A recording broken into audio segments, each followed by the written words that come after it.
জানাই তাজউদ্দিন আহমদ নেতা পিতা এই গ্রন্থ প্রণয়নের জন্য সে নানা রচনার সাহায্য নিয়েছে, নানা জনের সাক্ষাৎকার ব্যবহার করেছে,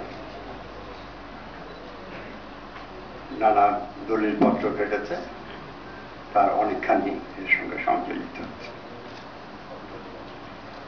এতে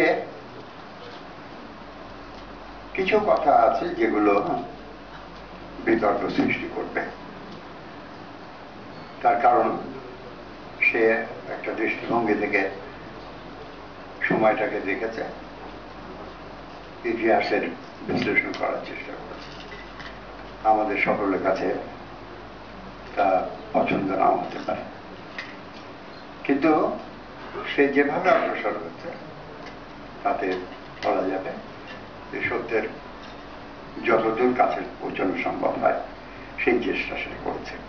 এই চেষ্টার জন্য, এই প্রয়াসের জন্য তাকে বিশেষ করে অভিনন্দন। এই বইতে তাজউদ্দিন আমাদের জীবনের প্রথম দিকের ঘটনা খুব সংক্ষেপে বলা হয়েছে, প্রধানত ৭১ থেকে ওর মৃত্যুর সময় পর্যন্ত। যখন ২৫শে মার্চ রাতে তাজউদ্দিন খুব অসহায় বোধ করছেন যে বঙ্গবন্ধুকে তার বাড়ি থেকে সরানো গেল না, এখন কি হবে ইত্যাদি ইত্যাদি, উনিও একরকম হাল ছেড়ে দিচ্ছেন। এই ছবিটা আছে। তারপরে খবর এলো যে হত্যাযজ্ঞ শুরু হয়েছে। তখন তার আবার চিন্তার বদল হচ্ছে, তিনি বাড়ি থেকে বেরিয়ে গিয়ে তার যে দায়িত্ব পালন করার কথা সেই দায়িত্ব পালনের জন্য তৈরি হচ্ছেন। পরে পাকিস্তান সামরিক বাহিনীর লোকে তাদের বাড়িতে প্রবেশ করেছে এবং যেটা আমিরুল ইসলাম বলছিলেন যে জোরাভাবি তখন অবাঙালি ভাড়াট এসে যে কথা বলছেন, ওনারা রেহাই পেলেন, কিন্তু তাজউদ্দিন সাহেবের শ্বশুরকে তারা আটকে ফেলল। শারমিনের নানা আরবি ফার্সি ভালো জানতেন, উর্দুতে কথা বলতেন ওদের সঙ্গে। পাকিস্তান সামরিক বাহিনীর অফিসার তাকে এক পর্যায়ে জিজ্ঞেস করেছে যে আপনি তো আলেম মানুষ, আর হিন্দুর সঙ্গে বিয়ে দিলেন, এটা কি করে হবে? এবং উনি খুব অবাক হয়ে যখন বলছেন যে তাজউদ্দিন তো আমার আরবি ক্লাসের সেরা ছাত্র, আপনি কি বলছেন? বলে হ্যাঁ, ওর তো আসল নাম তেজারাম, উনি তো পাকিস্তান ভাঙার জন্য হিন্দুস্তান থেকে এসেছেন। এই মানসিকতা নিয়ে পাকিস্তান সেনাবাহিনী কাজ করেছে, এই কথাটা আছে। আমরা পরে দেখছি যে ৭১-এর পুরো সময়টা আমিরুল ইসলামের সঙ্গে দিল্লি যাওয়া, মন্ত্রিসভা গঠন করা এবং নানা প্রক্রিয়ার কথা বলছেন, এবং শেষে তাজউদ্দিন সাহেব যে বঙ্গবন্ধুর মন্ত্রিসভা থেকে পদত্যাগ করতে বাধ্য হলেন সেই কথাটা ভালো করে বলা আছে। এবং এখানে ওদের বঙ্গবন্ধুর সঙ্গে তাজউদ্দিনের যে মতান্তর তার কথা লেখা হচ্ছে। সভাপতি এই লেখায় তাজউদ্দিন সাহেবের দিক থেকে ঘটনাগুলো দেখা হচ্ছে। তারপরে বঙ্গবন্ধু হত্যা এবং যেদিন বঙ্গবন্ধুকে হত্যা করা হচ্ছে সেদিন তাজউদ্দিন গৃহবন্দী হয়ে গেলেন। তারপর ৩রা নভেম্বর ওর মরদেহ নিয়ে জেল কর্তৃপক্ষের সঙ্গে ওর ভাগ্নের কথাবার্তা, এগুলোর বিশদ বিবরণ আছে। এসবই আমাদের জানা, অনেক কথা আছে যেগুলো আমরা জানি না।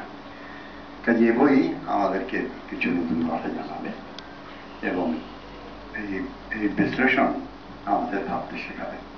এই জন্য আমাদের অভিনন্দন প্রাপ্য। আমি তাজউদ্দিন আহমদকে প্রথম দেখেছিলাম পূর্ব পাকিস্তান যুবলীগে ১৯৫১ সালের শেষে, এবং আমাদের সাক্ষাতের একটা জায়গা ছিল ডক্টর এম এ করিমের নবপুরে চেম্বার, কিশোর মেডিকেল হল। এইটা অনেক রাজনীতিবিদের পদচারণে মুখরিত ছিল এক সময়। উনি বললে এগুলো খুব ভালো করে বলতে পারতেন। আমি খালি বলতে চাই ওকে যে ওসব দিনের কথা আমি ভুলিনি। আর তাজউদ্দিন ভাইয়ের সঙ্গে আমার শেষ দেখা 1974 সালে অক্টোবরে লন্ডনে। উনি ওয়াশিংটন যাচ্ছেন, যাওয়ার পথে লন্ডনে যাত্রা বিরতি করেছেন, এবং তখন উনি স্পষ্ট করে আমাকে বলছেন যে উনি দেশে ফিরে পদত্যাগ করবেন। তা আমার ধারণা স্পষ্ট করে কথাটা উনি এত লোককে বলেছেন যে উনি পদত্যাগ করবেন, যার ফলে স্বেচ্ছায় পদত্যাগ করার যে সুযোগ এইটা উনি পাননি। একটা তৈরি করা পদত্যাগ পত্রে তাকে সই করতে হচ্ছিল, এবং এটি যে আমাদের ইতিহাসের ট্র্যাজেডি, এই কথাটা আমার আগে যারা বলেছেন আমি তাদের সঙ্গে একমতের পুনরুক্তি করি। যে বাংলাদেশ সৃষ্টির বিরুদ্ধে যারা ছিল তারা 1971 হেরে গিয়েছিল, কিন্তু 75-এ তাদের জয় হয়েছিল এই অর্থে তারা শেখ মুজিব এবং তাজউদ্দিনকে বিভক্ত করতে পেরেছিল। কিভাবে করেছেন তার বহু পরিচয় দিক ওদিক আছে। ওয়াজেদ মিয়ার বই একটি, যেখানে খন্দকার মুশতাক বেগম মুজিবকে প্রভাবিত করার চেষ্টা করছেন তাজউদ্দিনের বিরুদ্ধে, তার প্রমাণ আছে।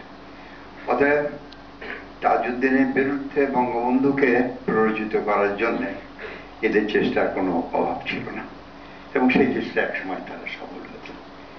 কিন্তু তাদের সাফল্যে আমাদেরকে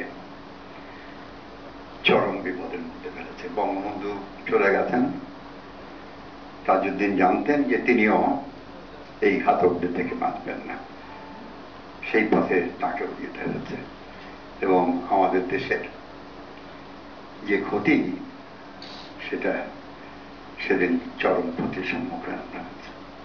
শারমিনের বই পড়ে আবার এই কথাগুলো আমাদের মনে করতে হবে। আপনার সবকে ধন্যবাদ।